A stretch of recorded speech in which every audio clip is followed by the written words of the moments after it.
If you're experiencing issues with voice chat not working in EAFC25, follow these steps to troubleshoot and fix the problem quickly. Step 1. Check your microphone settings. Ensure that your microphone is properly connected and recognized by your device. Go to your system settings and check the audio input settings to confirm that the correct microphone is selected. Step 2. Adjust in-game settings. Launch EAFC25 and navigate to the audio settings in the game menu. Make sure that voice chat is enabled and that the volume levels for voice chat are set appropriately.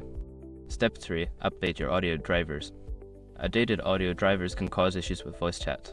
Visit the manufacturer's website for your audio device and download the latest drivers. Install them and restart your device. Step 4. Check network connection. A poor internet connection can affect voice chat functionality. Ensure that you have a stable internet connection. You may want to restart your router or switch to a wired connection for better stability.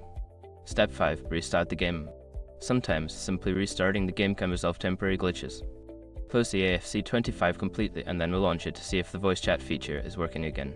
If you follow these steps and still encounter issues, consider reaching out to EA support for further assistance.